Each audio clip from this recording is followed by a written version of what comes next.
On poursuit toujours au Salon des Entrepreneurs, toujours sur We Do Biz, avec maintenant Qui veut gagner un fonds avec Jean-David Chamboredon. Bonjour Jean-David. Bonjour Thomas. Jean-David, tu es président du fonds d'investissement Isaïe, également coprésident de France Digital. Si on devait faire le pitch d'Isaïe, ça donnerait quoi? Le pitch court, c'est Isaïe, c'est le plus gros fonds d'entrepreneurs dans le secteur du digital en France. Et ce qu'on appelle un fonds d'entrepreneurs, c'est un fonds dont l'argent provient des entrepreneurs, donc des entrepreneurs de la génération précédente qui décident de réinvestir dans la génération suivante. Ça veut dire aussi qu'au-delà des fonds, on a de l'humain, du conseil, du mentorat? Ça veut dire qu'on a une communauté d'investisseurs qui, par définition, sont bienveillants par rapport à la génération qui les suit. Évidemment, ils sont ravis que leur argent puisse rapporter un jour, mais ils sont aussi ravis de voir que le secteur se développe et que de jeunes entrepreneurs prennent le relais. Quand on lance sa boîte dans les événements entrepreneurs, le soir, quand on discute, il y a plein de mots quand on démarre qu'on ne comprend pas. Je te propose de te les donner comme ça et en 2 secondes de définition, si tu pouvais nous les expliciter. Si je dis pitch deck. Un pitch deck, c'est un document plus ou moins sous forme de diaporama qui doit faire une quinzaine ou une vingtaine de pages et qui présente à l'investisseur ce que l'entrepreneur veut faire. Et ça comprend le produit, l'équipe, le plan, l'ambition, la vision. Enfin, voilà, c'est un document qui a pour objectif d'être convaincant. Bad Liver. Bad Liver, c'est une clause d'un pacte d'actionnaires entre des fondateurs et des investisseurs qui prévoit ce qui se passe si les fondateurs s'en vont, s'ils démissionnent ou s'ils sont révoqués parce qu'ils ont fait une faute grave ou lourde.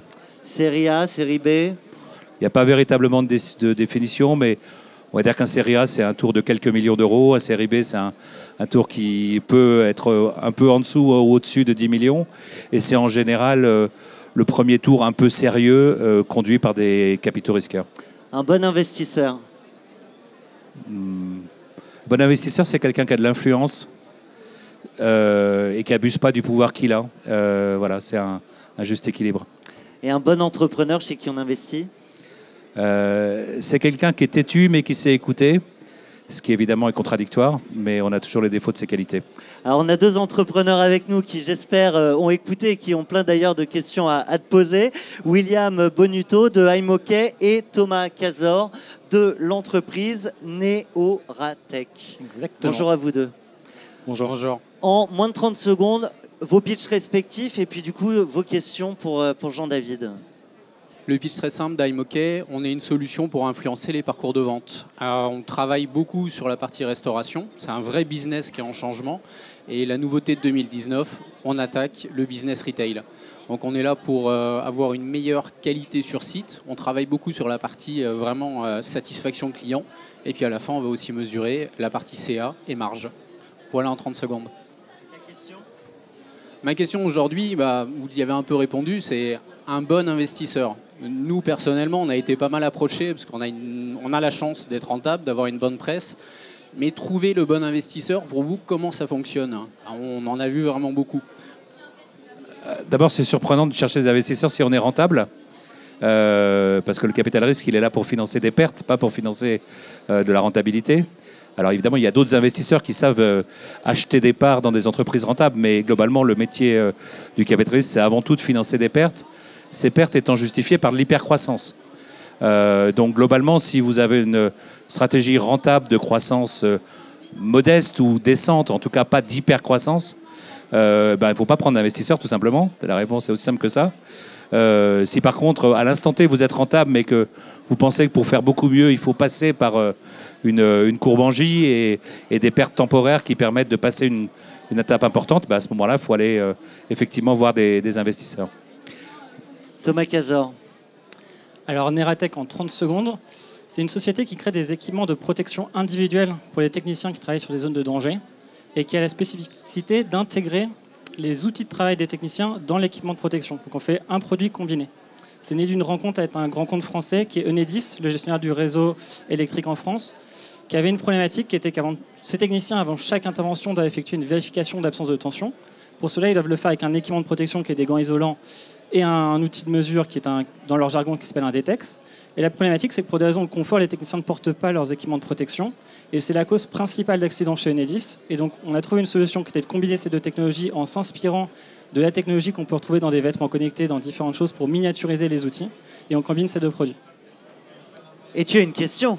Alors la question, j'en avais une qui était la même que mon collègue à côté. Mais la deuxième que je vais proposer, c'est comment trouver le bon ratio entre aller voir un investisseur alors qu'on a des challenges à relever, donc des défis, des risques, et lui donner confiance d'investir chez nous. Donc il faut se dévoiler et justifier pourquoi on a besoin d'argent. Et indirectement, on veut qu'il nous donne de l'argent, donc il faut lui donner confiance. Alors, Thomas, c'est qu'un de mes motos, c'est no bullshit. La réalité, c'est que... Il y a même un GIF apparemment. Oui, il y a un GIF no bullshit. La réalité, c'est qu'un investisseur et un entrepreneur, dans le monde des petites entreprises, dans le monde du capital risque, c'est des gens qui vont être associés pendant 5 ans, 6 ans, 7 ans, 8 ans. Donc si on commence une association en se racontant des bobards, avec un entrepreneur qui dit que tout est bon, qu'il y a 0 risque, que le business plan, il n'y a aucune chance qu'il ne soit pas réussi, etc. Et un investisseur naïf qui croit ça, les lendemains vont déchanter, d'accord ? Donc la réalité, c'est qu'il faut choisir un investisseur qui comprend quels sont les risques, quels sont les enjeux, quelles sont les difficultés devant nous, qui valide ce qui a déjà été validé et avec lequel le dialogue est un dialogue d'associés. Et si on a un dialogue d'associés avant de faire affaire, il y a des chances qu'on soit de bons associés. Si on a un dialogue qui ressemble à un dialogue de vendeurs-acheteurs où on se raconte des bobards, c'est à peu près certain que ça se passera mal. Voilà, donc, et les gens du capital risque savent très bien, quand ils voient une entreprise qui a 2 ans d'existence, elle n'a pas tout validé. Ils savent très bien que l'équipe, elle n'est pas complète. Ils savent très bien que le business plan année 3, c'est de la science-fiction. On le sait très bien. Voilà. Et donc, alors pourquoi on fait encore des business plans? Les business plans, ils ne sont pas là pour être, entre guillemets, respectés. Ils sont là pour montrer une ambition. Si je fais un business plan où je dis je vais faire 1 million, puis 1,1 million, puis 1,2 million, où je fais un business plan où je vais faire 1 million, 10 millions, 100 millions, ça dit beaucoup de choses. Le premier, ça dit que le gars n'a pas d'ambition. Le deuxième, ça dit que le gars fume la moquette. Il y a une question que se posent beaucoup d'entrepreneurs, c'est finalement combien vaut ma boîte, comment je la valorise, comment ça se calcule. C'est l'offre et la demande, c'est déjà défini finalement par le fonds qui dit moi je rentre avec tant de dilution, ça marche comment? La réalité, c'est que une valorisation d'investisseurs type capital risque, ça se fait en reverse valuation, c'est-à-dire que je pars de combien pourrait valoir la boîte dans 5 à 10 ans, combien il faut d'argent pour l'amener là, combien je paye aujourd'hui et quel multiple je fais si ça se passe à peu près comme je le pense en investissant maintenant. Est-ce que je vais faire 5x, 10x sur l'argent que je mets maintenant si la boîte réalise son business plan et est revendue à tel montant dans 7 ans par exemple. La grande difficulté, c'est que c'est très difficile d'estimer les besoins de financement intermédiaires et donc c'est très difficile de calculer une valorisation de start-up par nature. Alors après, il y a des multiples instantanés, multiples de grosses margins, multiples de CA mensuels, etc., qui permettent de se dire je suis dans une zone qui est à peu près raisonnable, mais clairement, c'est le marché qui parle. À l'instant T, le marché il est assez exubérant, donc les valorisations sont assez exubérantes, et donc les conditions d'entrée des investisseurs sont plutôt très favorables aux entrepreneurs.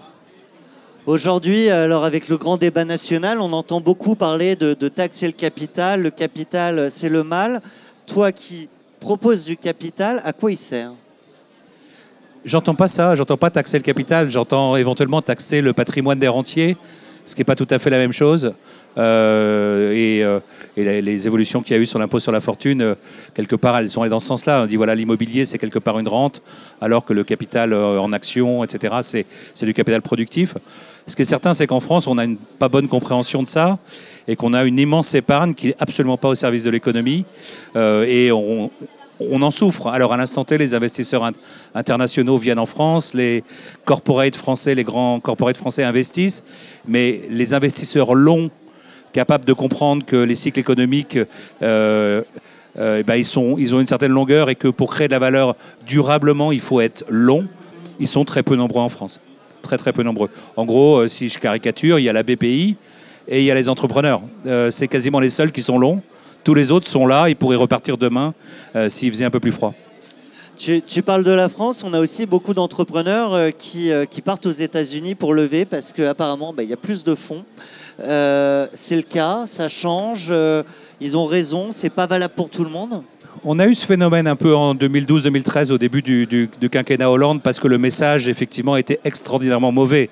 C'était je vais taxer le capital à plus de 60%. Enfin, il y avait un contexte de délire fiscal, on peut l'appeler comme ça, parce que on se mettait prise de position avec les pigeons. Voilà, on se mettait en dehors de l'économie mondiale avec ces positions-là.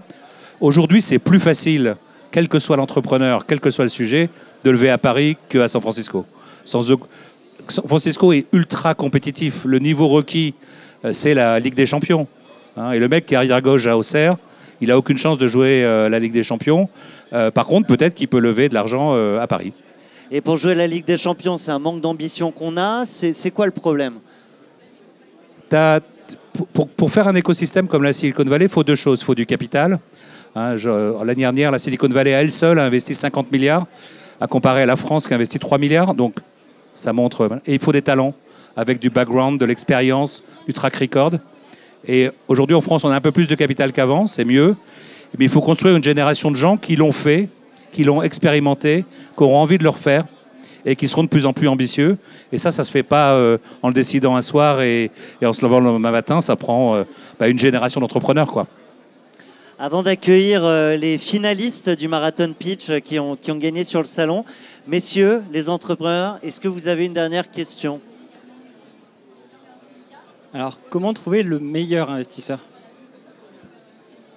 Il est devant vous ? Alors, les investisseurs ont des mandats assez précis et normalement sur leur site web, ils précisent déjà à quel niveau de développement de l'entreprise ils rentrent, quels sont les secteurs qu'ils regardent, etc., etc. Donc ça ne sert à rien d'avoir un investisseur en lui disant qui fait des tours de table entre 5 et 10 millions en lui disant je veux lever 500 000 euros. Ce n'est pas son métier, il vous dira non. Et puis ça ne sert à rien d'aller voir un investisseur qui dit j'investis dans du SaaS, des marketplaces pour lui présenter un projet de hardware parce qu'il ne fait pas de hardware. Donc le vrai sujet, c'est le fit, montant levé et secteur d'activité. Et ça se voit au travers des portefeuilles des fonds, au travers des deals qu'ils ont faits. Tout ça est dans Crunchbase, on peut le retrouver. On peut voir si on est effectivement dans la zone de confort de l'investisseur. Un investisseur, il a intérêt à investir dans des business qu'il comprend. Et donc, s'il est dans son secteur, dans sa zone de confort en termes de montant levé, valorisation, stade de développement, il aura beaucoup plus de chances de faire le deal que si on l'emmène dans un endroit où il ne connaît pas le secteur, c'est un chèque trop gros ou trop petit, et le niveau de développement de la boîte, il n'y est pas familier. Moi, j'ai une rapide question par rapport au rôle du lever. C'est vous, fonds, quelle est votre perception ? Vous trouvez que c'est un accélérateur ou parfois un frein ? La réponse, je vais faire en deux temps. Premier temps, aux US, typiquement sur des boîtes early stage, donc petites boîtes, prendre un lever est un aveu de faiblesse considéré comme létal. C'est-à-dire qu'on ne lève jamais d'argent avec un lever en early stage aux US. Parce qu'on dit l'entrepreneur est incapable de se vendre, incapable il a besoin d'assistance. Donc voilà. Maintenant, dans un pays, l'offre de financement aux États-Unis, elle est très très large. Et l'accès est sans doute assez facile, même si trouver de l'argent à la fin n'est pas facile. Quand on a des projets très typiques, très, on va dire, très classiques, je pense que prendre un lever, ce n'est pas forcément une bonne idée, parce qu'accéder aux 10, 15, 20 fonds qui font ce type de choses, c'est facile. Est-ce qu'on a un projet un peu atypique où il faut aller chercher des investisseurs un peu différents, des family office, des industriels, des choses comme ça? Là, prendre un lever peut faire du sens. Parce qu'effectivement, accéder à tous ces gens-là, ils n'ont pas une vitrine sur le web en disant voilà, j'investis, etc., etc. Ils ne sont pas forcément accessibles. Et à ce moment-là, prendre un lever peut faire du sens. Et une dernière question. Il y a des très belles histoires. Ça arrive aussi que ça se passe mal entre l'entrepreneur et le fonds. C'est lié à quoi? C'est la faute de tout le monde? Et c'est sur quels critères que repose le problème? Je vais faire une réponse maligne, mais il y a beaucoup plus de cas où il y a des problèmes entre cofondateurs qu'entre investisseurs et entrepreneurs. C'est d'ailleurs une des premières raisons de plantage de boîte. Et très souvent, nous, on joue les arbitres dans une querelle au sens large, entre fondateurs, avec l'un qui veut être ambitieux, l'autre qui veut pas, l'un qui dit que la vision a changé, l'autre qui veut la changer. Enfin, bref. Donc ça, c'est beaucoup plus courant qu'entre l'investisseur et l'entrepreneur. Après, effectivement, ça peut arriver quand les choses ne sont pas faciles, que l'entrepreneur, l'investisseur, ait des intérêts qui divergent. La grande difficulté, en fait, c'est que très souvent, l'investisseur est lucide sur un échec latent avant l'entrepreneur. Et l'entrepreneur n'a pas envie d'entendre qu'il est en situation d'échec. Et donc, il a envie de s'obstiner, il a envie de continuer, il ne comprend pas pourquoi on ne le refinance pas, etc., etc. Et c'est ces cas-là qui sont effectivement difficiles. Et c'est pour ça, d'ailleurs, que le dialogue et l'association dont je parlais tout à l'heure est très importante. Se dire les choses. Se dire, bon, ben, si à la fin de l'année, on n'a pas atteint tel milestone, on est clairement dans une situation d'échec et il faut qu'on le reconnaisse et on est d'accord un an avant. Voilà. Messieurs, je vais vous remercier. On va faire place aux entrepreneurs du Marathon Pitch. Je vous propose de laisser les micros sur vos sièges. Et alors, je ne connais pas les gagnants, donc je ne connais pas vos prénoms. Et je vois Mathilde. Alors, il y a 4 gagnants. Ils sont 4. On a Salomé, Baptiste, Stéphanie et Mickaël qui vont tous peut-être passer les uns après les autres par le tableau, c'est ça? Et c'est exactement ce que j'allais proposer, Mathilde. Thomas, ben alors, quelle grandeur d'esprit. Salomé, Salomé, voilà. De commencer. Ben non, pas le micro, vous c'est la craie. Moi c'est le micro, vous c'est la craie. Allez-y, je vous en prie. Alors, Jean-David, attends, j'explique quand même pour Jean-David et les spectateurs.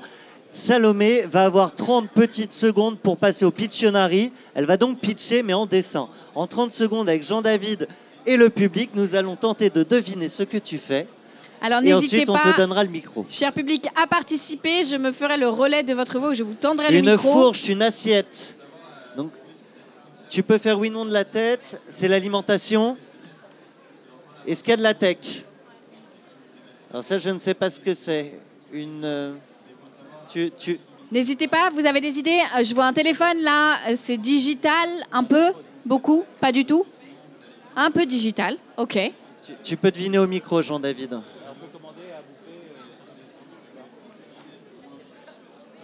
Ça, c'est quoi Alors, ça? c'est un nuage, c'est dans le cloud. Non, c'est un tonnerre. Oh là, ok. C'est pas un rébut en tout cas. C'est une flèche. Un poulet. On me dit commander à manger sur le téléphone. Ah, c'est végétarien, vegan. Oh, pas mal. Pas mal. Bah écoute, ce que je te propose, que les 30 secondes sont arrivées à leur terme, c'est que tu viennes t'asseoir avec nous et en 30 petites secondes avant qu'on accueille les autres gagnants du Marathon Pitch, que tu nous racontes ce que tu fais. Alors moi, je suis la cofondatrice de Vegup. Nous, on a lancé une application pour aider les consommateurs à réduire leur consommation de viande et les accompagner dans cette transition alimentaire pour avoir une alimentation plus durable. Et aujourd'hui, on vient de passer la barre des 100 000 utilisateurs inscrits en un an. Voilà, et on propose sur l'application de l'inspiration avec des recommandations de recettes, de pouvoir acheter les produits directement sur l'application et de l'information avec des nutritionnistes. Et aujourd'hui, on est une équipe de deux cofondateurs business et tech. On est 5 en tout dans l'équipe. Et voilà. Vous êtes d'accord sur la vision? On est très d'accord sur ça, la vision pour le moment. Et du coup, je m'adresse à Jean-David qui disait, moi j'ai besoin de comprendre pour investir. Est-ce que c'est un business là que tu comprends? J'ai compris. Par contre, je n'ai pas compris quel était le business model, donc je suis intéressé de savoir. Alors en fait, nous, aujourd'hui, l'application est gratuite. Le modèle économique, il y a 2 sources de revenus. On prend une commission sur les commandes qui sont générées depuis l'application et qu'on remonte à un partenaire distributeur. Et on fait du brand content pour les marques agroalimentaires qui veulent toucher notre communauté, puisque on fait partie des premiers en France à agréger une communauté de personnes qui veulent réduire leur consommation de viande. Merci Salomé. On passe la parole à Baptiste. Allez Baptiste. Baptiste, tu as compris le principe? C'est parti. Pendant que Baptiste efface le tableau, j'en profite pour vous rappeler que vous pouvez deviner vous aussi dans le public l'activité de Baptiste. N'hésitez pas à jouer. Le micro est juste là. Tu peux tourner avec le Baptiste, micro. je C'est tourne. parti. Est-ce qu'on le voit bien la caméra? Un motard. Pas loin. Cycliste, motard. Il est coupé en deux. Il ne voit plus rien. Est-ce que ça vous inspire? J'entends des choses. C'est une solution technologique pour les aveugles? Non. C'est pour qu'on voit les motards de J'entends loin. pour les motards, oui. Okay. C'est un truc pour qu'on voit les motards. Pour mieux voir les motards. Ok. Est-ce que c'est Cosmo Connected, ta boîte? C'est un concurrent, du coup. Ok. Bah, écoute, je te propose de t'installer. Je sais que si tu avais dit je n'ai pas de concurrent, ça n'aurait pas plu à Jean-David. Il y a toujours de la concurrence directe ou indirecte. Mais du coup, un dessin, c'est pas mal, mais un visuel, c'est encore mieux. On a un blouson qui est lumineux pour la simple et bonne raison que le manque de visibilité, c'est la principale cause d'accident chez les motards. Près de 2/3 des accidents sont liés au manque de visibilité. Pour ça, avec mon associé, donc on est deux aujourd'hui, deux cofondateurs, on s'entend très bien, on a la même vision.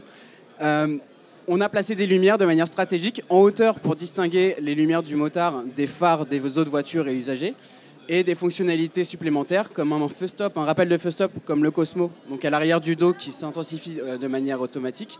Et toi, tu ne greffes pas sur le casque, tu es sur les fringues. On n'est pas sur le casque et on ne se greffe pas sur les fringues. On a créé un blouson, donc il faut acheter le blouson avec la technologie intégrée. Okay. Aujourd'hui, on a un premier produit qui est celui-ci, qui est marron et noir pour hommes comme pour femmes. À terme, on va développer une gamme de blousons et l'objectif, c'est de développer un écosystème autour de cette veste avec des connectivités avec le téléphone, la moto et potentiellement les autres usagers ou d'autres accessoires. Et toi, tu as besoin de lever combien? Pourquoi tu cherches des sous? Combien? On est en train d'en discuter, mais comme ça, là, je dirais 800 000, parce qu'on a besoin d'agir vite. On n'a pas de concurrence directe, à vrai dire. Cosmo, c'est quelque chose qui ressemble. Mais l'idée, c'est qu'on est les premiers sur le marché à proposer un blouson lumineux de ce type. Et ce qu'on veut, c'est aller à la fois développer donc, la technologie, donc l'écosystème technologique autour de ce blouson, développer au niveau national la recherche de distributeurs, la communication, mais surtout très rapidement développer à l'international pour arriver sur le marché américain qui est le plus gros marché des motards. Le blouson est connecté à la moto? Pour l'instant, il n'est pas connecté à la moto, il est totalement indépendant. C'est simplement un bouton qui va permettre d'activer le blouson. Le feu stop est automatique et les différents modes, comme le mode warning, c'est moi qui vais l'activer manuellement. Et le feu stop est automatique, ça veut dire quoi? Ça veut dire que c'est un décéléromètre qui... Exactement, qui est situé juste là sur la carte. Est-ce que tu peux juste le couper pour les lumières, les caméras, je pense. Et c'est quoi la vision de la connexion entre la moto et le blouson à terme? Alors, l'objectif, c'est de proposer des options supplémentaires. Donc, le motard peut très bien se contenter de cette première version. Les différentes options, ça sera une connectivité avec la moto pour avoir un rappel de feu stop, évidemment, connecté à la moto, et les clignotants également. Ensuite, on va proposer d'autres options comme une doublure chauffante, une doublure airbag en dessous. C'est quelque chose qui est en train de se développer énormément aujourd'hui. Donc, ça sera aussi une forme de connectivité à la moto. Okay. Chez Isaïe, on investit aussi dans des projets produits ou toujours tech? Nous, on ne fait pas de choses qui ont du hardware. D'accord. Parce qu'on n'a pas le savoir-faire, tout simplement. Hein. C'est pas notre cœur de compétences. Donc, on est très immatériel, on va dire, dans nos investissements, très marketplace, très SaaS. Et voilà, et c'est notre spécialité et on reste focus. Mais ceci dit, le sujet des objets connectés est un bon sujet dans lequel les belles histoires vont pas être nombreuses. Parce que c'est compliqué d'attaquer le consommateur, de faire du hardware, de faire fabriquer des choses, etc. etc. Et je vous souhaite que ça soit le cas dans les années à venir. Vous avez vendu combien de blousons pour l'instant? Aujourd'hui, on a fait une campagne de pré-vente. On en a vendu 50 au mois de novembre. Ils seront livrés au mois de mars. Et là, on est en train de discuter avec différents distributeurs sur des contrats allant de 10 blousons à 100 blousons pour des tests. Il faut appeler Thomas chez Moto Blues. Moto Blues, on est en contact avec eux. On était invités au Touquet le week-end dernier. On a aussi d'autres distributeurs comme T-Back, c'est des grosses chaînes. Super. Je vous propose d'accueillir notre 3e lauréate du coup. Stéphanie, allez-y Stéphanie, lancez-vous. Du Marathon Pitch. Très beau dessin. On n'a pas toujours eu le droit à des jolis dessins. Balayé d'un revers de la main par Stéphanie. Allez-y, je vous en prie. N'hésitez pas si vous avez envie de jouer. Un laptop. Le micro est là. Un chauve, un monsieur chauve, un senior. Ok. Tu apprends aux seniors à mieux maîtriser l'outil technologique. Voilà. Je savais pas, mais j'ai toujours été bon à ce jeu. C'est pour ça qu'on a créé ça. Ça me fait plaisir de jouer. Raconte-nous. Donc moi, je suis Stéphanie Sereanichini, la fondatrice de Cocoya. Aujourd'hui, il y a 13 millions de personnes qui ont du mal avec les nouvelles technologies, alors qu'on l'utilise sans cesse dans notre quotidien. Donc nous, notre vocation, c'est l'inclusion numérique, et en particulier sur le public des seniors qui ne sont pas nés avec un smartphone dans la main. Donc ce qu'on propose, ce sont des jeunes étudiants en informatique qui se rendent au domicile des particuliers et les aident à résoudre toutes leurs difficultés, les accompagnent pour apprivoiser ces nouveaux outils. Notre ADN, c'est premièrement créer du lien intergénérationnel Et deuxièmement, c'est proposer une expérience d'apprentissage innovante parce que c'est du mentorat inversé. Des jeunes enseignent à leurs aînés.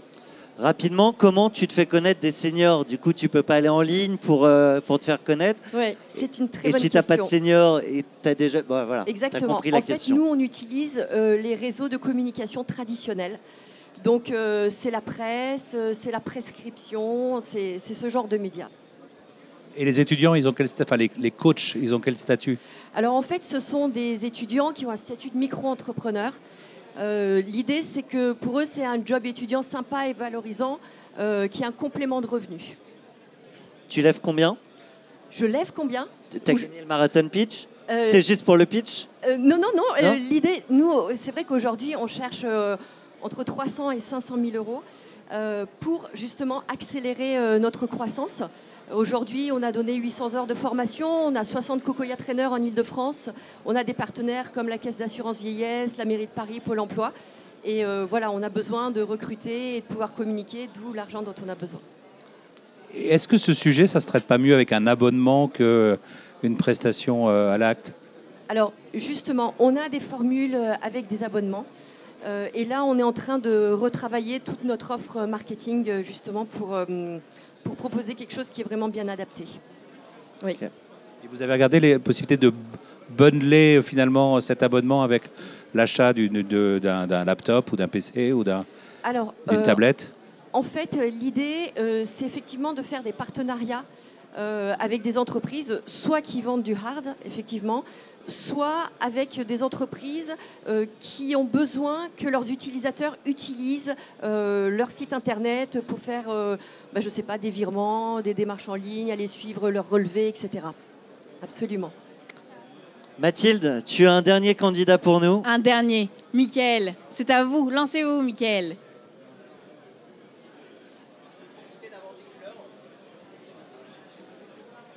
Oui, on trouvait, jusqu'à ce matin, on se disait que seul le blanc était parti, seule les craies blanches étaient parties. On est d'un classicisme, Ouais. c'est incroyable. Finalement, il n'y avait pas tant de disrupteurs de la craie. De la couleur.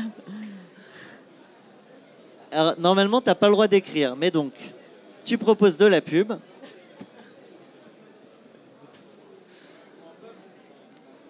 Ou un pub, mais... Alors, ça, c'est un consommateur mécontent d'avoir la pub. Tu proposes un nouveau format publicitaire? Apparemment pas. Alors, normalement, tu n'avais pas le droit d'écrire au-dessus, tu n'avais pas le droit d'écrire en dessous. Mais comme j'arrive pas à lire...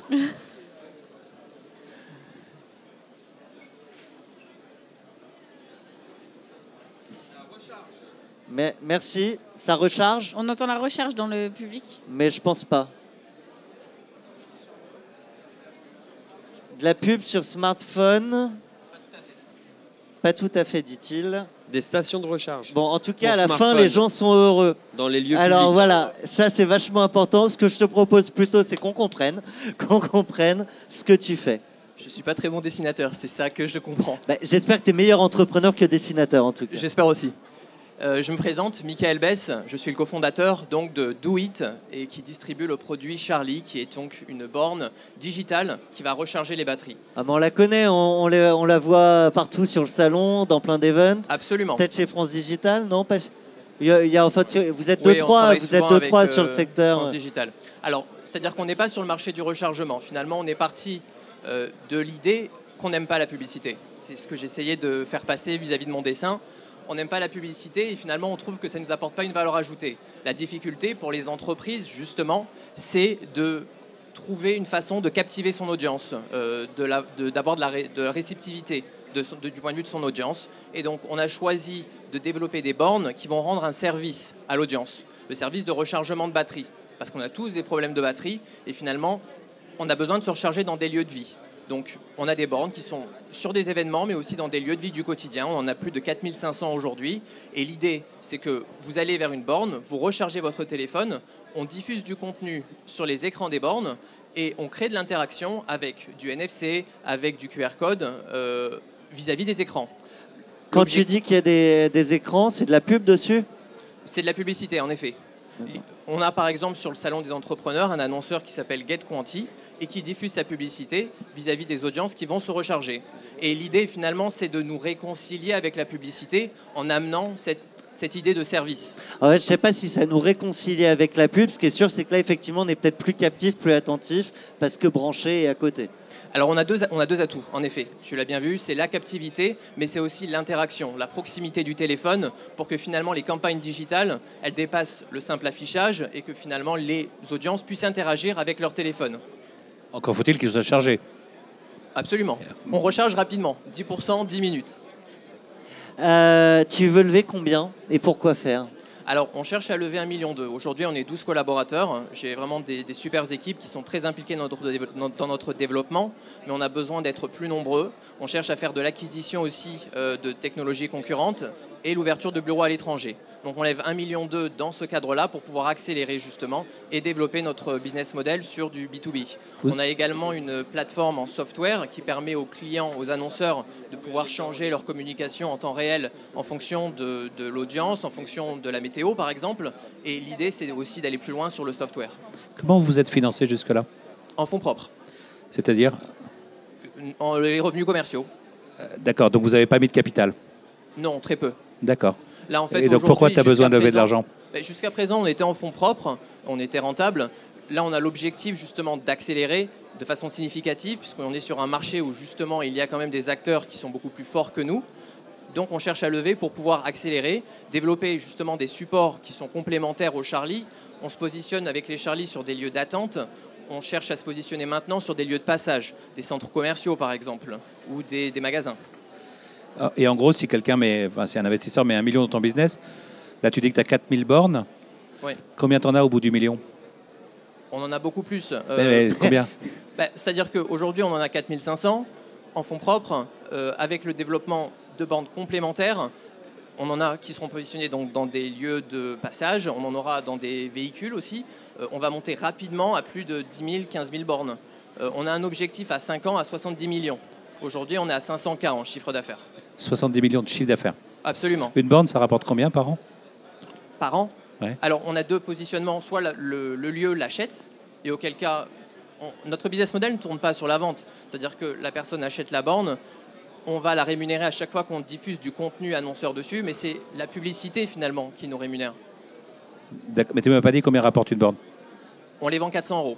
Non, c'était la question, combien elle rapporte en pub? Ah, on peut diffuser jusqu'à... Ok, je comprends mieux ta question. On diffuse jusqu'à 3 annonceurs sur une borne en même temps. Et du point de vue de la rémunération de l'annonceur, on leur fait payer 28 centimes à chaque fois que quelqu'un se recharge plus de 10 minutes. Sur un événement, par exemple, comme le Salon des entrepreneurs, on a environ 400-500 recharges jour. Ok. C'est pas cher, 28 centimes, pour un utilisateur qui regarde? Absolument. Hein, okay. Surtout pour la captivité, puisque finalement... On a peu de médias aujourd'hui qui réussissent à captiver leur audience comme on est capable de le faire. Il y a beaucoup de clics Google que les gens ne maîtrisent pas, qui coûtent beaucoup plus que 28 centimes. Donc. Comment ça marche quand un entrepreneur vient vous voir, vous dit je cherche 1,2 million, ça se rediscute, on revoit tout en fait à partir de zéro, mais il y a une ambition de départ qui est de temps pour arriver à temps. En fait, indépendamment du modèle un peu de valorisation reverse dont je parlais tout à l'heure, il y a une corrélation entre le montant levé et la valorisation de l'entreprise, parce que en général, les entrepreneurs, ils souhaitent se diluer de 20-25%, mais pas plus, quoi. Donc si je demande 1 million, ça veut dire que je considère que ma boîte vaut 3 ou 4. Et si ça vaut vraiment pas 3 ou 4, il ne faut pas que je demande 1 million, parce que personne ne va être d'accord. Donc quelque part, il y a une espèce d'aller-retour là-dessus. Et globalement, un investisseur, si jamais il pense que ça vaut vraiment pas 3 ou 4, il va dire, non, tu ne peux pas lever 1 million aujourd'hui, lève 500 000 parce que ton business, il vaut plutôt 1,5 million ou 2 millions et pas 4 millions. Voilà, donc c'est un peu comme ça que la discussion se fait. Pour enchaîner la discussion, peut-être que les uns, les autres, vous avez des questions. Vous avez un investisseur sous la main, Jean-David, si vous voulez lui poser une question, vous pouvez prendre le micro. Le deuxième, c'est toi qui l'as, Mathilde? Nous, on est aussi en phase de levée de fonds. Aujourd'hui, on cherche 450 000 € et on est encore on est encore assez early stage. Et du coup, moi, je me demande ce qu'un investisseur sur une startup early stage qui fait encore peu de chiffre d'affaires, du coup, mais qui a déjà des preuves de traction, va en fait réellement regarder. Est-ce que c'est la réalisation? Est-ce que c'est les métriques jusque-là sur de l'early stage? Sur un business comme celui que tu nous as présenté, très clairement, la traction d'usage, elle est extrêmement importante. Donc, combien de gens ont donné l'appli, combien tu as de monthly active users, blablabla. La monétisation, elle est sans doute pas parlante à l'instant T, j'imagine. Donc, elle n'est pas forcément facile à analyser. L'ambition du projet, sa capacité à vraiment faire une entreprise de taille significative, va sans doute être le vrai sujet. C'est-à-dire, est-ce que si mes utilisateurs me rapportent 28 centimes par an et que j'ai une énorme part de marché en France, est-ce qu'à la fin j'ai une grosse boîte? Donc c'est là que le business plan intervient. Tu posais la question, Thomas. C'est est-ce que le business plan est ambitieux, qui peut justifier du capital risque, et est-ce que le business plan a une forme de réalisme, parce que sinon, si c'est pas réaliste, ça décrédibilise le projet. Mais en tout cas, sans traction d'usage, même sans monétisation, c'est très difficile pour un investisseur de rentrer. Moi, je suis rentré dans Blablacar où il n'y avait pas de modèle économique, mais ça recrutait une dizaine de milliers de membres tous les mois, sans marketing, en organique. Et donc, on avait vraiment le sentiment qu'il y avait quelque chose qui se passait, et c'était il y a 8 ans à peu près. Et ça s'appelait covoiturage. Ça s'appelait covoiturage.fr, oui. Je te vois prendre le micro. Celui qui veut. On trouve un investisseur, c'est difficile. En plus, comme vous l'aviez dit, vous avez des secteurs de prédilection. Est-ce que c'est une grosse valeur ajoutée d'avoir quelqu'un qui, au-delà d'accepter de travailler dans le secteur, par exemple, des objets connectés, dans mon cas, quelqu'un qui sera sensible au monde de la moto, qui a un pied dans ce marché-là, ou est-ce que c'est intéressant d'avoir quelqu'un qui est totalement, on va dire, novice là-dessus? Ça peut jouer, mais tu vois, moi je suis golfeur, j'ai vu à chaque fois qu'il y a des business de golf, on me les envoie. J'ai jamais fait de deal dans le golf. Peut-être en me disant d'ailleurs que j'étais pas honnête, enfin que j'étais un peu native et que j'allais pas être objectif dans mon jugement, parce que le golf c'est plus une passion qu'autre chose. Donc c'est sûr qu'un gars qui déteste les motos, il va pas investir chez toi. Mais un gars qui est un motard, peut-être qu'il va y avoir un. Mais un investisseur, il gère l'argent des autres souvent. Là, je ne parle pas des business angels, je parle vraiment des investisseurs professionnels. Et donc, il doit faire une décision rationnelle, pas parce qu'il est fan de moto ou parce qu'il est fan de golf.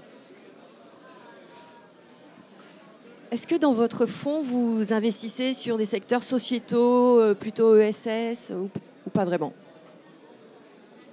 La réponse, elle est oui et non. Je pense que le monde du digital en France aujourd'hui fait un peu de l'ISR, RSE, ESS sans le savoir ou sans l'expliciter vraiment. Certains revendiquent ça, d'autres ne le revendiquent pas. Mais les startups du digital qui tuent les singes, qui font bosser les enfants, qui mettent du mercure dans les fleuves sont très rares. Donc, je pense qu'on a besoin, et d'ailleurs c'est un truc qui est suggéré pas mal par le gouvernement et Mounir Majoubi, de montrer que les sociétés du digital ont une vision, ont un engagement, ont des engagements, etc. Après, est-ce qu'il y a besoin d'être ESS, RSE, ISR, enfin bref, ça c'est un peu de la forme. Souvent, les startups sont tellement occupées qu'elles ne travaillent même pas sur cette forme-là. Et nous, ce qu'on voit, c'est que les grands bailleurs de fonds, assureurs et autres, nous demandent à nous de reporter beaucoup de choses sur ces sujets-là, et que nous, on n'ose pas le demander aux startups parce que c'est du boulot en trop, et il va falloir qu'on trouve le moyen de faire émerger sans doute des labels d'investissement socialement responsable ou de responsabilité sociale, environnementale, qui montrent que le monde des startups n'est pas du tout ignorant de ça. Et je ne parle pas forcément d'ESS quand je dis ça, mais tu vois bien qu'il y a un continuum entre une entreprise qui dit ma mission c'est ça, j'ai tels engagements, etc. Et je suis une entreprise du monde social et solidaire. On voit qu'il peut y avoir un continuum. Quand tu prends l'économie collaborative, suivant la forme que tu donnes à ton business, ça peut être Uber, qui n'est pas forcément très ESS, dans la culture initiale en tout cas, et ça peut être la ruche qui dit oui, dont on peut dire que... Voilà, donc je pense que c'est un sujet important, mais pas encore bien adressé par le monde des startups. Et juste une petite dernière question. Vous êtes spécialisé pour les startups technologiques, c'est ça? Qu'est-ce que vous mettez derrière technologique? Qu'est-ce que ça doit apporter sur le plan de la technologie? Nous, on ne dit pas technologique, on dit digital. C'est-à-dire qu'on dit que l'outil de production, c'est une plateforme technologique, c'est une plateforme digitale, une plateforme informatique. Donc, ton business, il coche les cases de ce point de vue-là. Si effectivement l'utilisateur accède via une device sur une plateforme, que la mise en relation est faite par une plateforme, etc., ça coche les cases, quoi. fonctionne. Et puis on peut splitter en deux. Une partie utilise la plateforme et l'autre partie, les clients non, ils n'utilisent pas trop la plateforme, mais en tout cas toute notre communauté de formateurs, etc. utilise une plateforme. Ce qui est certain, c'est ce qu'on n'aime pas, nous, c'est les business dans lesquels le digital n'est pas le principal média d'interaction, d'acquisition clients, etc. etc. Parce que c'est un secteur que vous connaissez, parce que vous comprenez. Parce que c'est ça qu'on connaît. Donc quand on voit une boîte qui nous dit « je vais embaucher 25 vendeurs avec des Clio qui vont les démarger des gens », on dit « oui, non ».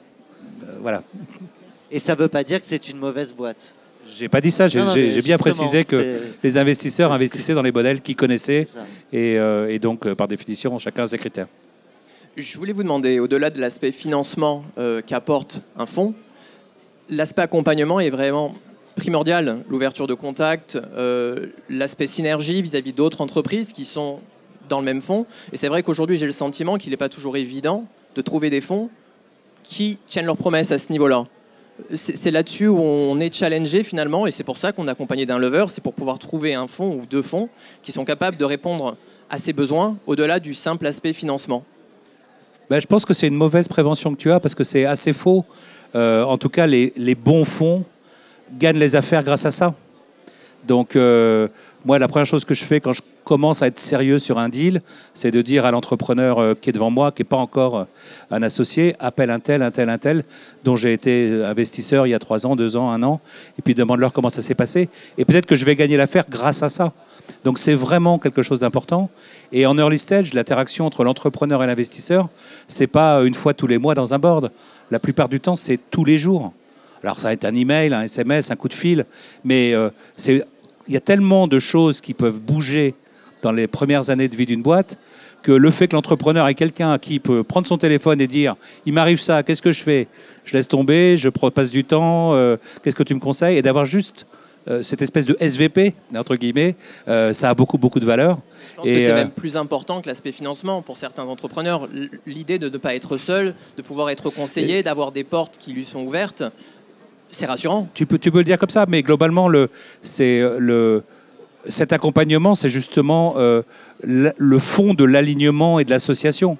C'est que pourquoi est-ce que quand un entrepreneur m'appelle en me disant j'ai besoin d'un coup de main ou j'ai besoin de rencontrer un tel ou machin, j'ai mis de l'argent chez lui. Si ce que je fais l'aide, l'argent que j'ai mis va prospérer. Donc voilà, donc il y a un alignement naturel de ce point de vue-là. Quand on a lancé France Digital en 2012 et qu'on a dit on va mettre dans la même association les entrepreneurs et les investisseurs, c'était pour couper court justement à cette espèce de prévention qui est, à mon avis, devenue fausse. En tout cas, dans notre secteur, elle est fausse. Que les investisseurs et les entrepreneurs auraient des intérêts désalignés. Dans 99% des cas, ils ont des intérêts alignés. Parce que les investisseurs, leur sujet, c'est que les boîtes dans lesquelles ils ont mis de l'argent prospèrent, réussissent, soient des belles histoires. Et les entrepreneurs, pareil, que leur entreprise prospère, réussisse, soit une belle histoire. Donc on est, en fait, par défaut, extrêmement alignés.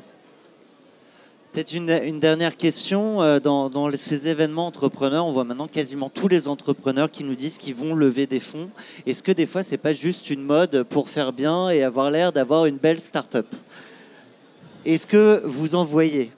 Ou est-ce que ça aussi, c'est une idée reçue qu'on peut avoir ? Non, ce qu'on peut voir, c'est qu'il y a beaucoup de nouveaux intervenants en tant que financeurs. Il y a beaucoup de jeunes entrepreneurs qui, d'ailleurs, très souvent, ont peu d'expérience d'entrepreneurs, sont first-time entrepreneurs, comme on dit. Et globalement, le marché est assez exubérant. Donc, on voit des gens, aujourd'hui, lever beaucoup d'argent par rapport au potentiel de leur boîte ou beaucoup d'argent par rapport au stade de développement de leur boîte. Moi, le conseil que je donne aux gens dans ces cas-là, je dis, bon, si tu arrives à lever, prenons votre exemple, si vous arrivez à lever 5 millions, vous n'avez pas besoin de 5 millions. Mais si vous arrivez à lever 5 millions dans de bonnes conditions, prenez-les, mais ne les dépensez pas. Et puis, le jour où il y a des difficultés, vous serez content d'avoir 4 millions à la banque. Voilà. Donc, le gros danger, c'est d'avoir un modèle non validé, de lever plein d'argent, de penser que cet argent va générer de l'argent. Il n'en génère pas s'il n'y a pas de clients, s'il n'y a pas de chiffre d'affaires, s'il n'y a pas d'activité. Et puis, de se retrouver à la fin de cet argent en n'ayant rien démontré. Et là, en étant tout simplement mort, parce que personne ne refinance un business qui a cramé 3 millions, rien délivré. Voilà, donc c'est un piège dans lequel, évidemment, sans expérience, on peut tomber. En fait, j'ai quand même une autre dernière question. Un entrepreneur qui plante sa boîte, c'est du coup plus crédible derrière sur un autre projet de boîte, ça ne change strictement rien, ou c'est problématique ? je répondrai de façon caricaturale. Il y a 10 ans, avec la culture française, un mec qui avait planté une boîte, il était un peu blacklisté. Aujourd'hui, il n'est pas blacklisté, mais tout dépend de la façon dont il raconte l'histoire. S'il raconte l'histoire en disant que c'est les autres qui l'ont planté, moi, je le blacklist. S'il m'explique toutes les conneries qu'il a faites et comment il a bien compris qu'il a fait des conneries, je me dis, voilà quelqu'un qui ne les refera plus. Eh ben nous, en tout cas, ce qu'on refera, c'est des émissions comme ça. C'était Qui veut gagner des fonds avec Jean-David Chamboredon. Merci à toi. Merci aux lauréats du Marathon Pitch du Salon. Nous, on se retrouve dans quelques instants, toujours pour une nouvelle émission. Merci à tous.